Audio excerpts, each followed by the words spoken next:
రేపు 27వ తారీఖున జరగబోయే శాసన మండలి పట్టభద్రుల అభ్యర్థిగా ఆలపాటి రాజేంద్ర ప్రసాద్ గారు పోటీ చేస్తున్నారు. శాసన మండలి సభ అంటే పెద్దల సభ. ఆ పెద్దల సభకి ఒక పెద్ద మనస్తత్వం ఉన్న ఒక పెద్ద మనిషిని పంపించాల్సిన బాధ్యత మనందరి మీద ఉంది. ఆలపాటి రాజేంద్ర గారిని గెలిపించి శాసన మండలికి పంపిస్తే ఆ సభకు న్యాయం చేకూర్చినట్టు అవుతుంది.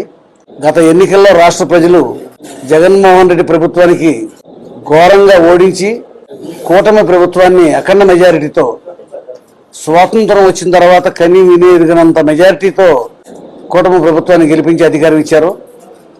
అధికారంలోకి వచ్చిన తర్వాత చంద్రబాబు నాయుడు గారు కానీ, పవన్ కళ్యాణ్ గారు కానీ, బీజేపీ నాయకులు కానీ కష్టపడి ప్రజలకు ఇచ్చిన వాగ్దానాలన్నీ కూడా ఒకదాని తర్వాత ఒకటి నెరవేరుస్తూ ఇవాళ పారిశ్రామికంగా ఎదుగుదల లేని మన రాష్ట్రాన్ని పరిశ్రమలు రప్పించి నిరుద్యోగ సమస్య పరిష్కారానికి పూర్తి ప్రాధాన్యత ఇచ్చి ఇవాళ అహర్నిశలు కష్టపడి పనిచేస్తూ ఉన్నారు. ప్రజలు ఇచ్చిన తీర్పు మళ్ళీ ఈ శాసన మండలి ఎన్నికల్లో అదే రకమైన తీర్పు ఇచ్చి కూటమి ప్రభుత్వ అభ్యర్థి అయినటువంటి రాజేంద్ర ప్రసాద్ గారిని అఖండమైన మెజార్టీతో గెలిపించవలసిందిగా మేము అందరినీ కూడా విజ్ఞప్తి చేస్తా ఉన్నాం. మరి ఈరోజు శాసన మండలి ఎన్నిక రేపు 27వ తారీఖు జరగబోతోంది.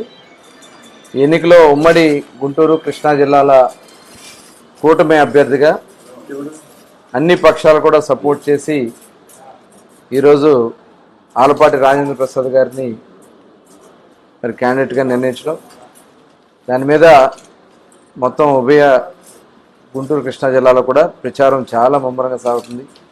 స్వచ్ఛందంగా వాళ్ళందరూ కూడా ముందుకొచ్చి అన్ని అసోసియేషన్లు కూడా సపోర్ట్ చేస్తున్నారు.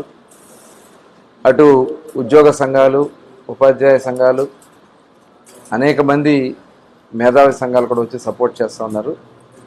మరి అందుకనే నాయకత్వం కూడా అందరినీ తీసుకొచ్చి పోల్ చేయించడానికి పనిచేస్తూ ఉన్నాం. మరి ఆలపాటి రాజేంద్ర ప్రసాద్ గారు ఒక మంచి అభ్యర్థి. గతంలో చూసాం చట్టసభల్లో ఎలాంటి వ్యక్తులు ఉన్నారో మనం చూసాం. చట్టసభల్ని అపహాస్యం చేసినటువంటి పరిస్థితులు చూసాం. ఇవాళ ప్రజలకి ఉపయోగపడే చర్చలు జరగాలంటే సరైనటువంటి వ్యక్తులు, మేధావులు ఉండాల్సినటువంటి అవసరం ఉంది. చూసారు కదండి. మరి ఈ వీడియో కనుక మీకు నచ్చినట్లయితే ఒక లైక్ కొట్టేసి మీ అభిప్రాయాన్ని కూడా కామెంట్ బాక్స్లో తెలియజేస్తూ ఇలాంటి ఇంట్రెస్టింగ్ అప్డేట్స్ కోసం మా ఛానల్ని సబ్స్క్రైబ్ చేసుకోండి.